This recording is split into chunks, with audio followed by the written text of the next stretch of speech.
And here we are back for stage 3 of the Santos Tour Down Under. And today we have our first day with any sort of climbs. We will actually be going out of our way to do something today.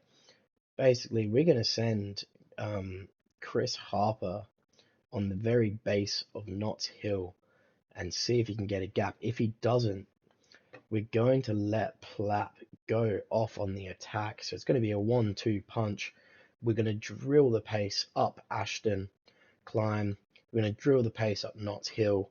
And then on the second one, we are going to explode and hopefully get a gap and hold it all the way through to Uradler.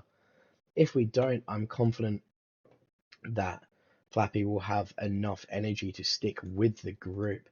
Are the favorites people like Narvaez, who took second on the stage in real life? The person who took the stage in real life is not actually listed as a favorite. We'll see if he doesn't even show up on their top 3 riders. But anyway, I will see you on the start line. Alright guys, and we are here with stage 3, which is Norwood to Uradler. Now, the plan for this is essentially to drill our way up this climb. It's going to be annoying. Once we get over the peak, though, we're just going to settle, maybe stick someone on the front to ride 60, 65, get us into the bottom of Knott's Hill, and then we are going to attempt to drill it up and over and just not let up right until the peak of Knott's Hill the second time. Essentially, I want to get them in climbing order. Where is he? There. Harper is not on a good day, but Plappy is on a decent one. Trying to work out who is the best of our climbers. Essentially, Schmid is going to have to lead us up that first one to drill the pace and lead us into that second one. Harper's going to go on that black bit. Plappy's going to follow everything and then attack on the orange over the top. Hopefully that all works as I hope. Stuart is going to do our protection for sure. Durbo might do our pacemaking up this climb.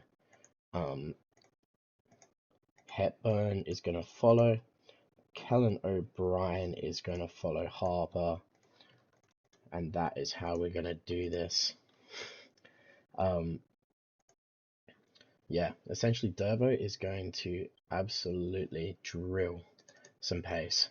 And just put some hurt on everyone else in this group. You guys are all going to be at the front, ready to go. Not going to let anyone go into the red. Don't need it. Bauhaus has our ochre jersey. We are hoping to unseat him. Even if we just drop the sprinters and force a break in that Knott's Hill, that will be ideal. And here we go. Durbo drilling some pace up this climb. Hopefully putting some people into the hurt locker. Who's up the road? We have Taco Vanderhorn. Not sure who Tadon is. I haven't watched too much yet this year. Peter Seri. And I'm not sure who that is either. Nerurkar. This one seems to have decent stats. So either it's a young rider with some potential, or yeah, young rider, good old potential. I'm not slightly noted that it doesn't show the first name. But yes, we are driving some pace up this climb. And then I might have Hepburn and Durbo rotate 65 all the way to the bottom of Knott's Hill. And then we will get to take over with Stuart and Kellen O'Brien, who's going to do everything they can to drive the pace over the top of Knott's Hill and all the way to base of Knott's Hill second time through. And then it will be over to Plappy and the lads. On this stage, Jose Romo, let me double check that. Definitely ends in Romo. Where's he gone? Yeah, here we go.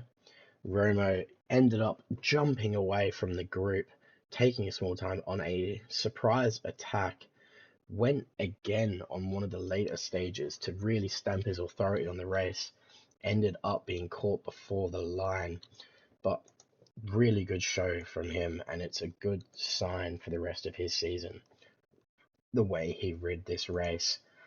Ineos looking to get involved at the front of the race. These guys are extremely close to the front.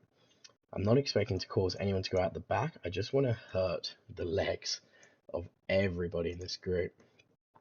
And the moment we peak it, we've caught one of the breakaway. Not overly bothered about catching the rest. I didn't ideally really want to catch any of them. I wanted them to stay out there so that the pace can just drop massively. These two are going to rotate together. Just nice little tempo on the front. And hopefully they can survive. And we cut back here as we start our descent, or kind of finish off the descent down from the pre-mountain from, let's be honest, these ones aren't mountains, but you get the gist. We are about to drill it up this climb.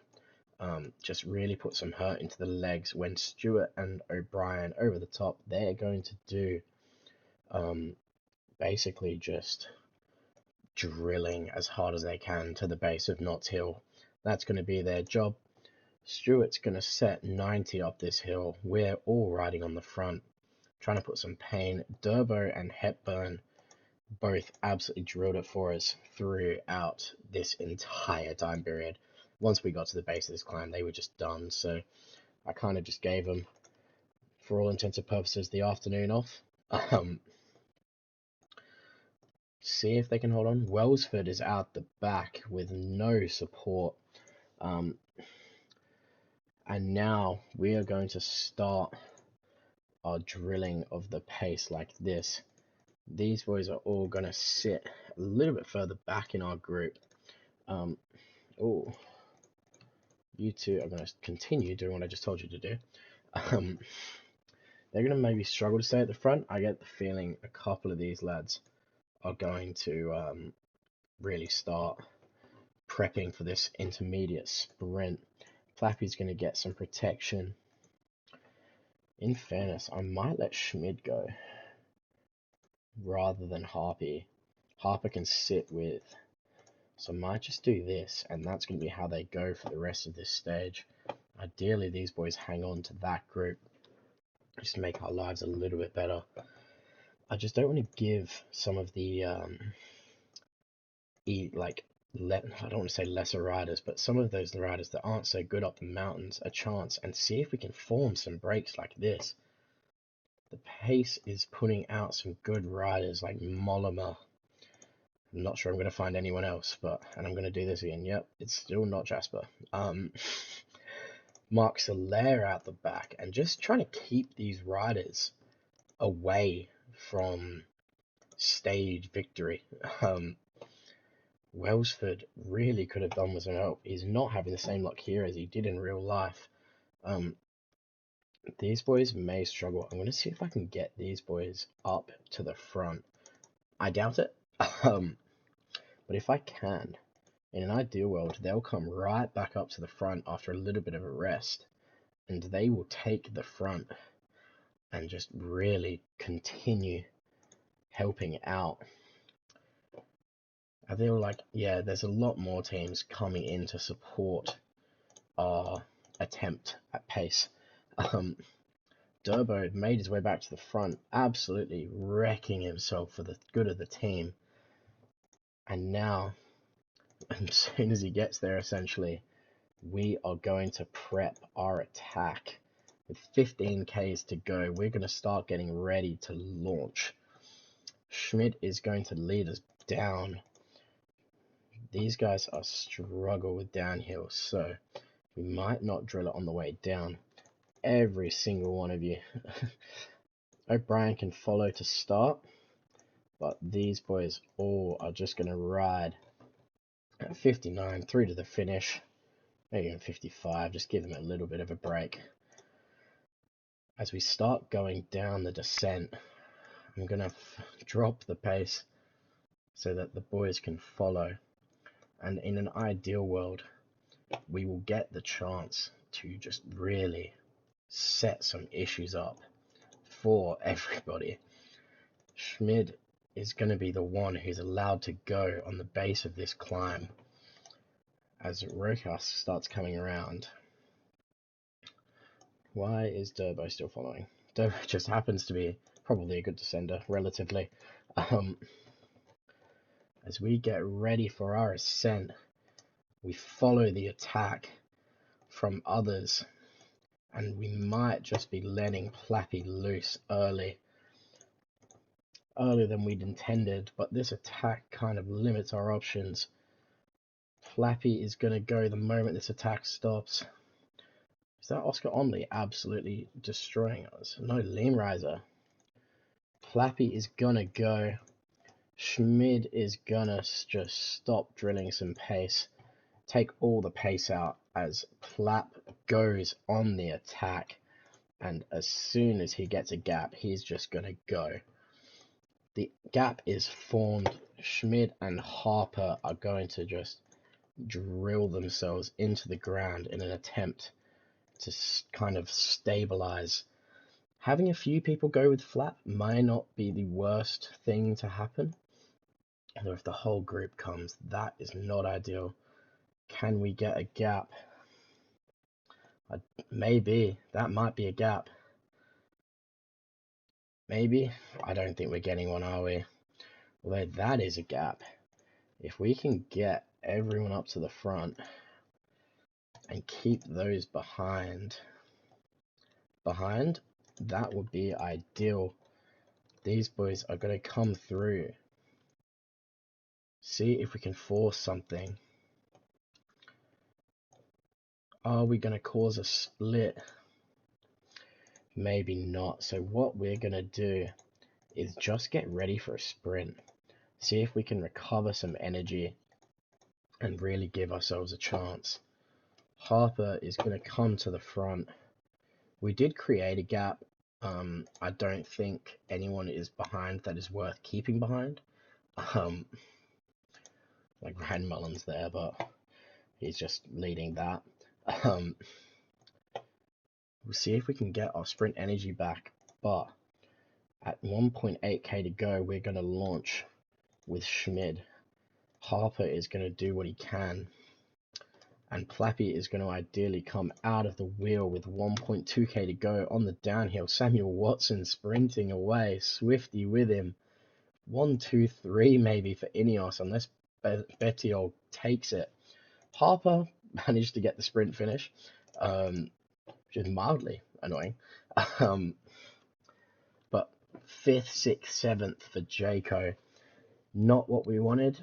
I doubt we're getting a gap for that, but we managed to cause a few splits.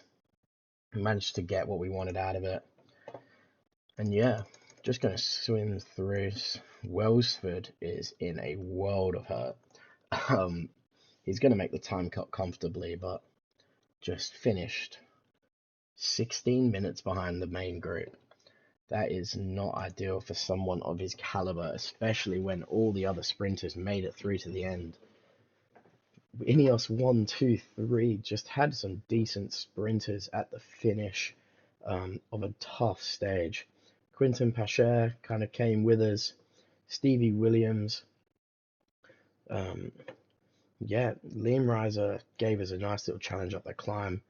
We probably should have launched with Plappy at the bottom of the climb and really made use of that tough section. But here is, I didn't think we got any splits anywhere, right down till here. So a front group of 77. Oh, got a split there. Front group of 67. We had no other splits. So we didn't really get anyone. Plappy in 15th, still 17 off the pace. None of these have insane hill stats. Rui Oliver, no. Narvaez, who has a 1 second gap. So it's probably going to come down, not this stage, but Willunga Hill, as is always the case. It's going to come down to who can ascend this hill, arguably our biggest hill in the state, and who can do it fastest. We've got one more stage to go until we get to see that, and then obviously our final stage around Adelaide, which should be a simple one. Anyway, thank you all for watching. Like, subscribe, comment, do whatever you'd like, and hope to see you next time.